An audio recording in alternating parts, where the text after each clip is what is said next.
tous, bienvenue dans Bonjour chez vous. Comment allez-vous aujourd'hui? J'espère que vous allez bien. Frank va bien, merci Frank. Omer, tu vas bien aussi? Mon témoignage intérieur me dit que tout va bien. C'est beau, tu utilises même le témoignage intérieur pour tes réponses de salutation, Omer. Je te dis, il m'a envoyé un texto, me dit tout va bien. Le gars trop spirituel. Là, je t'avais dit, Omer, que quand Frank serait là, il allait plus rebondir à tes blagues. Aurélie et moi, on n'était pas super bon public, du coup, bon. Mais là, je savais qu'il y aurait un petit ping-pong entre En fait, vous. il faut qu'Omer et moi, parce qu'Omer est là, c'est juste nous deux, en fait. Ah, c'est ça que tu veux? Bon, on peut toujours rectifier, hein. Bon, Je peux juste faire 3 émissions. J'espère que ça va bien, vous aussi. Pourquoi tu peux juste faire 3 émissions? Trop occupé. Oh, arrête. C'est moi qui décide combien de temps. Vas-y, Evelyne, vas-y. Aujourd'hui, on parle du Saint-Esprit. On va se laisser diriger par lui, se laisser conduire par lui. C'est quelqu'un d'extraordinaire qui nous assiste, qui nous équipe, qui nous conseille, qui prend soin de chaque petit détail que nous, on ne voit pas forcément, on ne discerne pas forcément. Donc, c'est un allié de choix. Et Omer, tu nous parleras du témoignage intérieur dans la rubrique Conseil du coach. Oh oui, bien des choses, bien des larmes auraient pu être évitées si on avait écouté le témoin intérieur. Tellement. Ce qui est beau, c'est que Dieu ne nous a pas laissé à vivre une vie en devinant, mais il a mis en nous quelque chose qui, parfois, sans qu'on ne voit les choses, disant ah, peut-être que tu ne devrais pas signer ce contrat-là, ah, peut-être que tu ne devrais pas marier X ou Y. Alors, c'est ça qu'on va parler aujourd'hui. Tellement, Et comment ça fonctionne et comment le cultiver. vraiment. Et puis éviter d'avoir une vie difficile que Dieu n'a pas prévue pour nous et des combats inutiles, en fait. Exact. Voilà, Ouais. donc... Tout à fait. Ça va être quelque chose. Ça fait longtemps qu'on n'a pas parlé du témoignage intérieur, du témoin intérieur, peu importe comment on l'appelle. Je pense que c'est pour certains peut-être un bon rafraîchissement, mais pour d'autres, ça va être quelque chose de nouveau. Peut-être que vous n'en avez pas vraiment entendu parler ou peut-être que vous n'aviez pas réellement conscience de comment ça fonctionnait. Je pense que c'est important de toujours être attentif à ça. Et Frank, je te laisse la parole pour parler de notre cher Saint-Esprit dans la pensée du jour.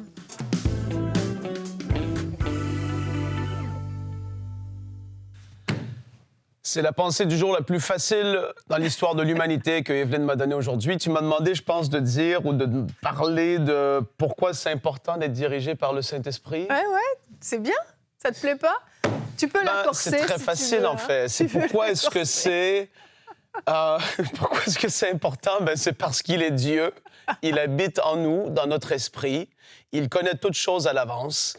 Il est ce que la Bible dit dans Ésaïe 11, verset 2. Il est l'Esprit de l'Éternel. Le Saint-Esprit est l'Esprit de l'Éternel. Il est l'Esprit de sagesse et de discernement. Est-ce qu'il y a quelqu'un qui a besoin de sagesse ou de discernement aujourd'hui? Il est l'Esprit de conseil. Est-ce que tu as besoin d'un conseil aujourd'hui? Il est l'Esprit qui est celui de puissance. Il est l'Esprit de connaissance et de crainte de l'Éternel. Il est toutes ces choses. Il se manifeste dans ces différentes sphères qui sont là. Et on en a tous besoin. Donc, c'est pour ça qu'on doit être continuellement à la recherche d'être de plus en plus sensible à sa voix. C'est quelque chose qu'on met en pratique depuis le début de cette année à EMCI, de prier, de rechercher l'assistance de l'Esprit de sagesse qui fait gagner tellement de temps, qui fait éviter des erreurs. Omer va en parler. L'Esprit de conseil. Et d'ailleurs, toi, il peut t'utiliser comme étant un conseiller extraordinaire, pas juste de recevoir, mais de devenir un conseiller. Il peut te donner l'intelligence surnaturelle, mais aussi, il peut faire en sorte que tu sois une source de bénédiction. L'Esprit de puissance, on en parle beaucoup dans les différentes émissions à EMCI de ça, l'esprit de la crainte de l'Éternel, tellement important. Donc, toutes ces choses sont là, et non seulement ça, mais il y a le fruit de l'Esprit qui vient avec la présence du Saint-Esprit en nous. Galates 5, 22, fruit de l'Esprit, l'amour, la joie, la paix, patience, bonté, bienveillance, foi, douceur, maîtrise de soi. Toutes ces choses sont là dans notre vie à cause de la présence du Saint-Esprit en nous. Sans oublier les outils précieux que sont les dons du Saint-Esprit. Tout ça, ça fait partie de ce qui est à l'intérieur de toi. La présence du Saint-Esprit en toi fait que tu as accès à toutes ces choses. Les dons du Saint-Esprit, 1 Corinthiens 12, 7 à 11, vous les connaissez. Les 9 dons sont là, je ne vais pas les citer. Mais elles sont les outils. Ce sont les choses qui nous donnent de marcher une vie surnaturelle dans la puissance de Dieu. Donc aujourd'hui, si tu te dis, mais ça fait un moment, je n'ai pas soupiré après le fait de Saint-Esprit, je veux plus de toi. Je veux te voir te manifester encore plus dans ma vie. Saint-Esprit, j'ai des problèmes, mais j'ai besoin de ta lumière, que tu viennes éclairer le sentier sur lequel je suis en train d'avancer. Ben, toutes ces choses sont là à cause et grâce au Saint-Esprit. Jésus avait dit, les gars, c'est plus avantageux que je parte. Parce que lorsque je vais être parti, je vais vous envoyer ce conseiller, ce paraclétos qui est si précieux, si important dans nos vies, alors qu'aujourd'hui, ce soit le soupir de chacun de nous et qu'on puisse prier non seulement parce qu'il est là, oui, il est là, il y en a qui vont se dire oui, il est là, mais il faut que tu pries afin que ces choses se manifestent de plus en plus. C'est important, et on va en parler dans la discussion de tout ce que ces choses vont amener dans la vie d'un croyant, mais c'est ça, cette grâce d'être enfant de Dieu, c'est pas juste le nom d'inscrit dans le livre de vie, c'est de pouvoir vivre une vie sur la terre qui est surnaturelle, qui est extraordinaire à cause de sa présence en nous. Amen. Merci, Frank. C'est facile, Evelyne. C'est très facile, en fait. Très facile. Tu m'en donneras d'autres des comme ça. Ça m'a pris littéralement 3 minutes 30 me préparer. J'ai pris plus de temps à leur parler qu'à me préparer. C'est super. Parce bravo. Bravo, Frank. Félicitations. Parce que c'est du vécu. On est fiers de toi, Frank. Merci, bravo. Seigneur. Tu peux applaudir encore. Non, ça suffit. Et tu l'as dit à la fin de ta pensée, hein, Jésus, dans Jean 16, 13, a dit « Quand le Consolateur sera venu, l'Esprit de vérité, il vous conduira dans toute la vérité. Car il ne parlera pas de lui-même, mais il dira tout ce qu'il aura entendu. Il vous annoncera les choses à venir. » Qui ne voudrait pas d'un conseiller comme celui-là, franchement équipé à fond pour pouvoir nous aider. Et tu l'as dit aussi dans ta pensée, depuis le début de l'année, même je pense encore avant, mais particulièrement, on a été très intentionnel depuis le début de l'année, à prier à MCI vraiment pour avoir l'assistance du Saint-Esprit dans ce qu'on fait. Et il y a quelques semaines, Michael témoignait comment, en fait, ça se matérialise au quotidien dans son travail, là où parfois des choses qu'il devait faire pouvaient lui prendre des fois des semaines, des mois, et même ça n'aboutissait pas. Il reçoit littéralement des flashs de ce qu'il doit faire et il a juste à reproduire ce qu'il a vu et c'est parfait, ça fonctionne à la perfection. Et c'est incroyable parce que c'est un temps fou de gagner, tout un temps de réflexion, d'analyse, de recherche. Le Saint-Esprit, pouf, donne et il a fait en une semaine des choses qu'il n'avait pas réussi à faire en des mois. Et c'est pas le seul témoignage, je vous en raconte plusieurs parce que je pense qu'il faut que vous réalisiez comment ça peut se manifester dans différents domaines. Il y a cette fameuse histoire d'un agriculteur suisse qui était dans le train et qui a reçu une vision d'une formule mathématique. Il n'y connaissait rien du tout, ce n'est pas un scientifique. Il a simplement reçu cette vision et le Saint-Esprit lui a dit « note-la ». Il a noté cette formule mathématique ultra complexe, il n'avait aucune idée de ce que ça signifiait et il a décidé de breveter cette formule mathématique. Qu'est-ce qui se passe? Quelque temps plus tard, la NASA le contacte, voulant racheter cette formule, parce que c'était une formule, je pense, d'une peinture spéciale, si ma mémoire est bonne, pour aller dans l'espace. Un truc qui n'avait rien à voir avec lui, mais il a eu énormément d'argent qui lui a permis d'accomplir des choses pour le Seigneur. Donc ça, c'est quelque chose de gigantesque. Moi, à ma petite échelle, au début de ma vie chrétienne, on m'avait enseigné sur le Saint-Esprit et je savais qu'il habitait en moi. Et j'avais un problème de facture. On me réclamait de payer une facture que j'étais convaincue d'avoir déjà payée, mais bon, j'étais un petit peu désordonnée à ce moment-là. Je n'avais pas conservé la preuve de paiement. Et c'était une facture quand même élevée. J'étais jeune, j'avais pas beaucoup d'argent et je venais tout juste d'avoir mon permis de conduire. Je me souviens, j'étais dans ma voiture et on m'avait appelé. C'était le garage de voiture qui m'avait appelé, qui m'avait dit voilà, vous n'avez pas réglé cette facture. Tu pleurais Tu pleurais sûrement. Non, je pleurais pas. Je suis forte. Je suis une femme forte. Non, je pleurais pas, mais j'étais vraiment désemparée. J'étais persuadée d'avoir payé cette facture. Et là, je me souviens, je suis dans la voiture et je dis Saint-Esprit, toi, tu sais. Moi, je ne me souviens plus de qu'est-ce qui s'est passé avec cette facture, mais toi, tu sais. Quelque part, dans mon cerveau, il y a une donnée que j'ai oubliée, mais qui s'est vraiment accomplie. Et vraiment, surnaturellement, fou, le souvenir de ce qui s'était passé m'est revenu. J'ai appelé le garage, je leur ai expliqué, en fait, vous aviez changé le montant de la facture, moi, j'ai payé tel montant, ils ont retrouvé le paiement, tout était réglé, j'ai pas eu à payer cette facture. C'est des petites choses du quotidien, mais c'est pour montrer comment le Saint-Esprit peut se manifester dans différentes choses et que bien souvent, on se limite. On ne prend pas le temps de venir chercher conseil auprès de lui, on essaie de fonctionner par nous-mêmes. Parce que je crois, Je crois que l'apôtre Paul, c'est dans Galates qu'il dit « Mais vous, ce n'est pas ainsi que vous avez appris Christ. » La manière dont on a généralement appris le Saint-Esprit, on a appris le Saint-Esprit pour la réunion, pour le culte, pour notre petite communauté. Mais en fait, on ne le voit pas que c'est celui dont Jésus a dit « Après moi vient un autre. Ouais. » Et le Saint-Esprit est venu pour être pour le chrétien ou les disciples, c'est que Jésus était pour eux. Oui. Mais qu'est-ce que Jésus était avec les disciples? Ben, il allait de lieu en lieu avec les disciples. Dans la barque, lorsqu'il y a eu la tempête, il était là. Lorsqu'ils étaient en train de traverser, la Bible dit, vers la veille du matin, Jésus est venu. Quand ils ont eu besoin de manger, la multiplication de pain, ben, Jésus était avec eux. À la fin, quand les disciples d'Emmaüs étaient en train de partir sur le chemin, qu'ils étaient découragés, Jésus était avec eux. En fait, on voit toutes ces situations de leur vie, dans lesquelles Jésus était avec eux, pour nous enseigner maintenant que dans toutes les situations de nos vies, Jésus, le Saint-Esprit est avec nous. Écoutez, moi, je veux vous raconter mon expérience. Je veux vous raconter une positive, une négative. Je suis à Bruxelles. Je m'installe. Et ça m'arrive souvent. Je suis à Bruxelles et je suis avec un jeune homme. Et on arrive au restaurant, on doit manger et il n'y a pas de stationnement. Moi, j'ai dit, Saint-Esprit, j'ai besoin d'un stationnement. Comme ça. Mais j'ai l'habitude de lui dire ça. Fait que lui et moi, on se connaît. Fait que là, on tourne, on voit un premier stationnement. Le jeune homme, il se stationne. Moi, je suis pas convaincu. Mais bon, vous n'êtes pas dérangé. Je le laisse se stationner. On arrive devant le restaurant, il y avait un stationnement. Quelqu'un venait juste de partir. En fait, c'est ça que je veux dire. Ça ne veut pas dire qu'on fait du Saint-Esprit notre valet, mais on peut demander des choses. Et quand on apprend à l'inclure dans notre quotidien. Hier, dimanche, j'arrive avec la famille, après le culte, on se dit, on va aller au centre d'achat. On va au centre d'achat. Et là, il s'est plein le dimanche. Et là, j'ai dit, écoutez, descendez, je vais aller stationner la voiture. Pendant que je roule, je dis au Saint-Esprit, au fait, j'ai besoin d'un stationnement. Et tu sais que moi, j'aime pas me stationner loin de la porte. Je me suis fait quand j'arrive. Il a des exigences, hein? J'arrive, il faut me stationner. Et là, je vois quelqu'un qui sort. Là, je dis, tu sais quoi, je n'ai pas envie de tourner encore. Je vais juste prendre le premier stationnement. Je stationne la voiture, je sors devant le centre d'achat. Troisième stationnement se libère pendant que je suis en train de marcher. Je suis comme, manque de foi. J'essaie de vous dire ça pourquoi.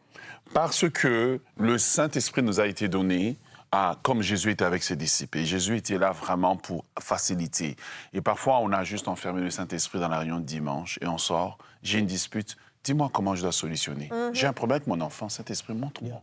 Montre-moi. Et le Saint-Esprit peut le faire. Vraiment. Au-delà du stationnement, le Saint-Esprit peut le faire. Quelqu'un m'a dit, mais... C'est un style de réflexion qui est là en nous et qui doit être en vous. En fait, on revient à ça. Être dans l'expectative, avoir la foi, peu importe comment on veut le dire, c'est que tu t'attends à ce qu'au quotidien, il puisse te parler à tout moment. Pour les enfants, parce que tu es en train de faire telle chose, il y a une complexité, il y a un défi qui est là, tu es dans le travail, intérieurement, sans prier en langue fortement, sans faire un spectacle, mais tu es continuellement conscient qu'il peut à tout moment le faire.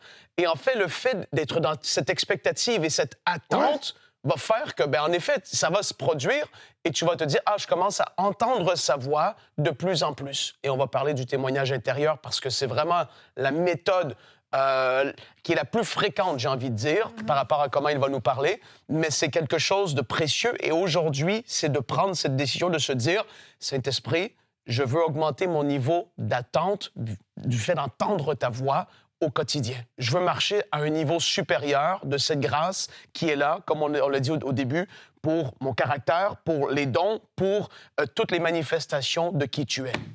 Amen, amen. Le Saint-Esprit s'intéresse à nous tout entier. Pas juste nous, le dimanche matin à l'église, pas juste les prédicateurs, à nous tout entier. Et oui, nous avons reçu ce merveilleux témoignage intérieur. On va voir comment il fonctionne avec Omer.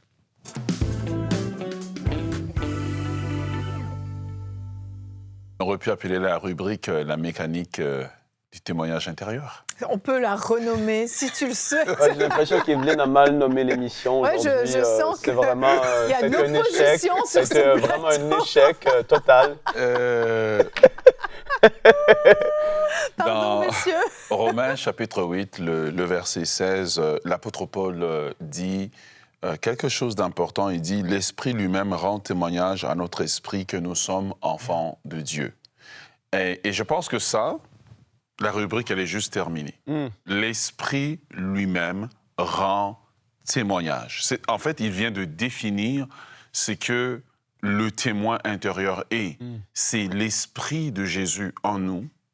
C'est lorsque nous sommes nés de nouveau. Et ça, je ne parle pas du baptême du Saint-Esprit, mais lorsque nous sommes nés de nouveau, eh bien, l'Esprit de Dieu habite en nous. Et cet Esprit, c'est celui qui nous dit que nous sommes enfants de Dieu. C'est lui qui nous convainc que nous sommes enfants de Dieu. Parce que nous n'avons aucun signe visible, aucun signe palpable que nous sommes enfants de Dieu.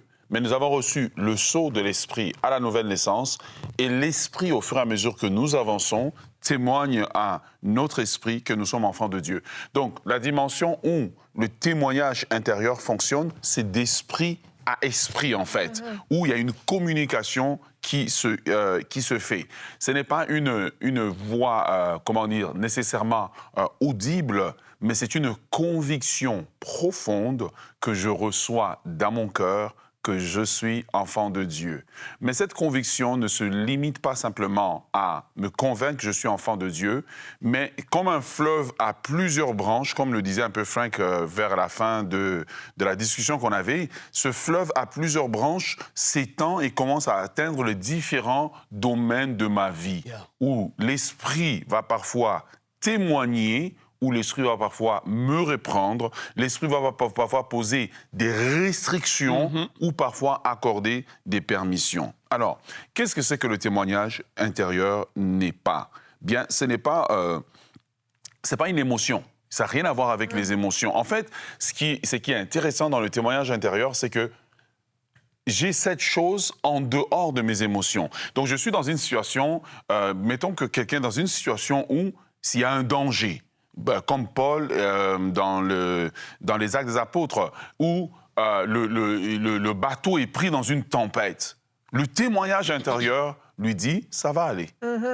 Et pourtant, il y a la peur à l'extérieur, mais à l'intérieur, il y a le calme. Je sais que ça va aller. Comment je le sais? Je ne sais pas, mais je sais que je sais que je sais que ça va aller. Donc, ce témoignage intérieur devient alors la boussole, le système d'alarme et aussi le GPS, le système de gouvernail intérieur qui va au-delà des circonstances. Pourquoi? Sinon, je veux marcher dans la chair. Sinon, je veux marcher selon mes émotions. Sinon, je veux marcher selon la vue. Or, l'apôtre Paul dit que nous ne marchons pas par la vue, mais nous marchons par la foi. C'est ce témoignage intérieur maintenant qui devient en fait l'usine qui va produire la foi, parce que je sais que je sais que je sais que mon Rédempteur est vivant et qu'il se lèvera le dernier. Donc, oui, les circonstances sont contraires, oui, les choses sont difficiles, mais je suis juste calme parce que je sais qu'il m'a dit que tout ira bien. Quand il me dit tout ira bien, ça ne veut pas dire qu'il n'y aura pas de combat, ça ne veut pas dire qu'il n'y aura pas de tempête. Il y en aura, mais il m'a dit que ça va bien se terminer. Et c'est là que je me souviens des versets, comme dans Isaïe, qui dit « Si tu passes par les fleuves, ben les fleuves ne se submergeront pas. Si tu passes par le feu ne te brûlera pas. Je suis calme. » Pourquoi? Au témoignage intérieur que j'ai maintenant, ben, il y a des versets des Écritures qui viennent maintenant confirmer le témoignage que j'ai reçu de la part de l'Esprit de Dieu. Numéro 2, le témoignage intérieur, bien, va produire la paix. Et cette paix va m'aider à maintenant voir au travers des combats que je traverse ou des circonstances, ben va me permettre de voir des signes favorables. Là où les gens voient tout est négatif, moi je commence à voir des signes favorables ou des signes défavorables. Parce qu'il va produire parfois la paix, mais parfois aussi, comme on va dans le point numéro 3, ben le témoignage intérieur peut aussi produire le malaise. Ou dans une situation où je suis, où quelqu'un est, il y a juste un malaise. Je ne sais pas pourquoi. Je dois signer ce contrat. Tout est correct sur papier. Toutes les circonstances semblent s'aligner, mais j'ai juste un malaise. Quelque chose en moi qui me dit peut-être que tu ne devrais pas signer. Et combien de personnes se sont retrouvées dans des situations où ils disent il y avait quelque chose en moi qui me disait. La vérité, c'est que le témoignage intérieur ne parle pas en criant. Nos systèmes d'alarme dans nos maisons crient, on peut même les entendre au loin. Le témoignage intérieur est une voix calme, douce, mais qui semble être insistant pour dire « ne fais pas ça, ne fais pas ça ». Combien de gens se sont retrouvés dans un couple qui va mal, dans un divorce? Pourquoi? Dans une dispute, à un moment donné, le témoignage intérieur de dire « tais-toi ». Tais-toi, ne dis rien, ne dis rien. À partir de maintenant, tais-toi. Mais non, toi, tu voulais continuer. Mais en fait, c'est ça. Lorsque tu apprends à respecter le témoignage intérieur, sa voix devient encore plus audible. Mais lorsque tu résistes à ce témoignage intérieur, sa voix devient de plus en plus silencieuse. Donc, je disais, point numéro 2, la paix est le premier signe favorable. Troisième point, c'est le malaise. Le malaise, c'est un avertissement aussi du Saint-Esprit.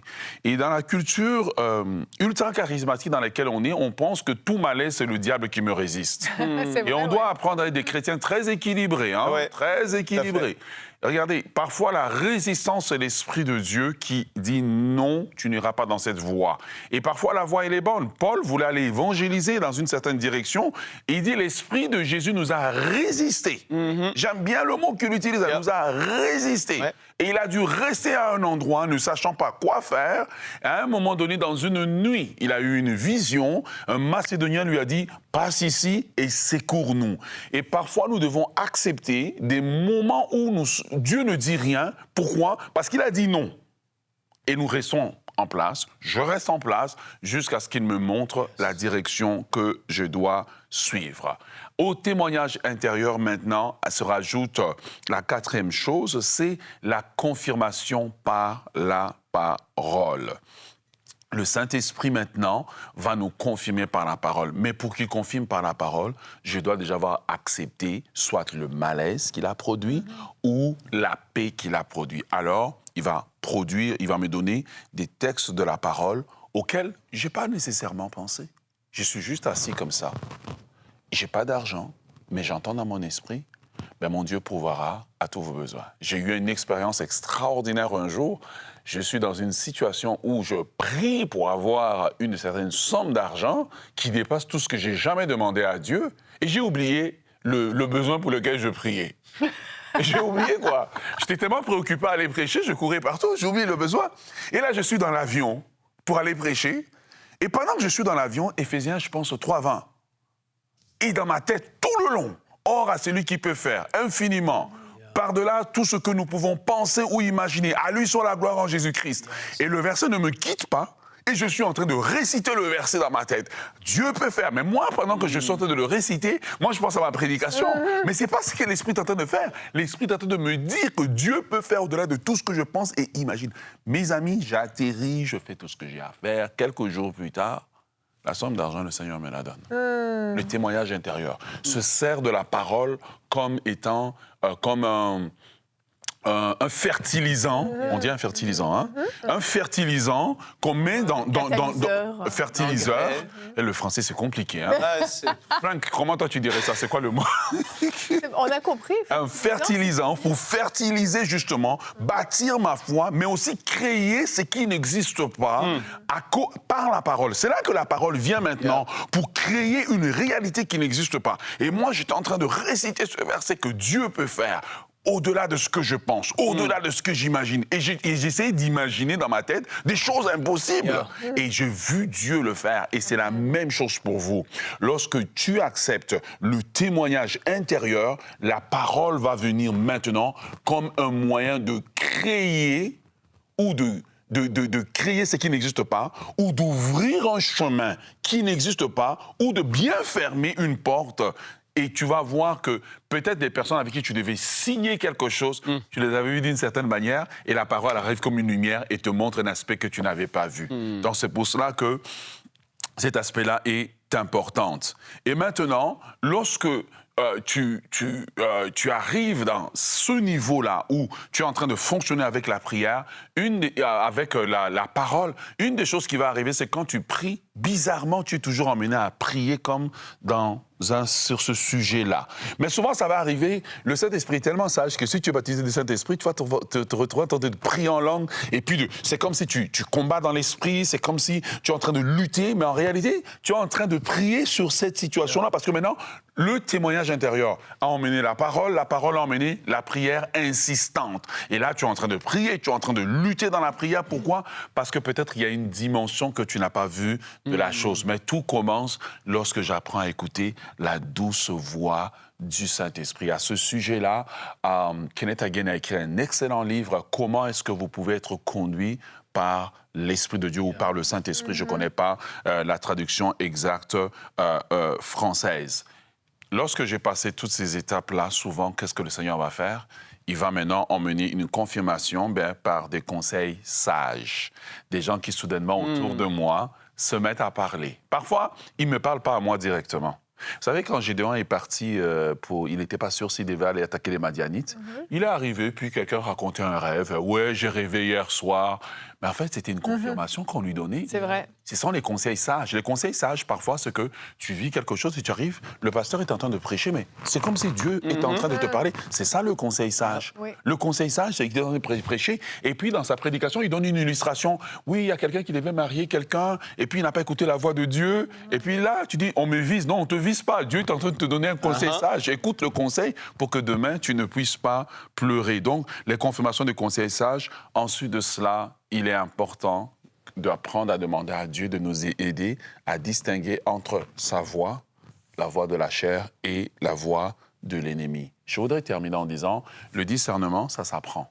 Ça s'apprend par des petites choses. Vous savez, cet exercice que je dis, ouais, Saint-Esprit, de moi, trouver un stationnement, mais c'est un discernement qui grandit, en fait. Tu apprends que, OK, le Saint-Esprit m'écoute quand je lui demande, et demander à Dieu, donne-moi le discernement, donne-moi la sagesse. Vous n'êtes pas obligé d'avoir une vie de larmes et de combats inutiles. Il y a des combats, oui, qui doivent arriver parce que c'est la saison des combats, mais il y a des combats pour lesquels Dieu veut vous épargner. Et si vous pouvez le faire, vous ne serez pas comme Gédéon qui a signé un contrat avec les Gabaonites. Si vous ne savez pas de quoi on parle, je vous invite à ouvrir votre Bible. Josué, le livre de Josué. C'est très, très intéressant, effectivement, et on voit que le témoignage intérieur est important. Je parlais dernièrement avec une collègue ici à MCI qui me disait qu'avant de travailler à MCI, elle avait eu l'opportunité de s'associer avec son patron pour lequel elle était dans l'entreprise. Et le jour de la signature du contrat, alors que ça faisait longtemps qu'ils en parlaient, elle se retrouve devant ce contrat et elle sent vraiment à l'intérieur d'elle un malaise, vraiment, elle sent qu'elle ne doit pas le signer. Ouais. Elle décide, c'est courageux, hein, elle décide de ne pas signer le contrat et quelques temps plus tard, elle apprend tout un tas de malversations qui se faisaient dans l'entreprise. Elle aurait été liée avec ça, elle aurait eu un tas de problèmes. Et vraiment, rendons grâce à Dieu pour le témoignage intérieur et soyons à son écoute. Alors demain, on va parler de la médisance. Stop à la médisance. Et Nadine sera là pour faire une rubrique couple et relations. Elle nous dira « Quand ma langue trahit mon couple ». Vous savez, toutes ces choses qu'on peut dire parfois sur notre conjoint autour de nous. On va essayer de mettre de l'ordre dans tout ça et on va voir qu'on peut s'exprimer différemment, partager différemment, sans tomber pour autant dans la médisance. Alors à demain, bonjour chez vous.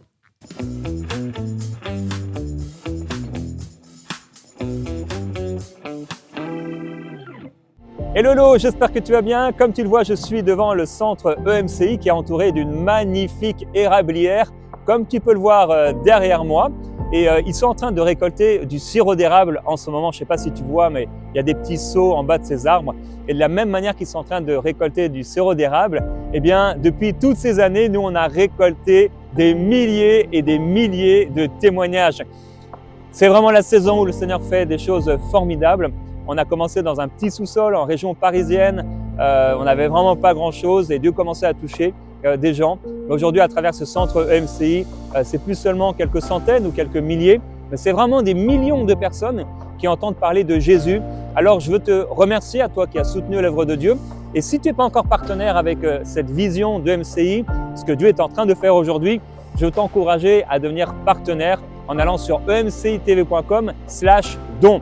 Que le Seigneur te bénisse et de la même manière que, on peut récolter ce sirop, de la même manière, je crois que grâce à ton soutien, il y aura encore une récolte de témoignages pour la gloire du Seigneur. Que Dieu te bénisse. Bye bye. Dès maintenant, rejoignez la famille des partenaires qui donnent pour voir des vies transformées partout dans la francophonie.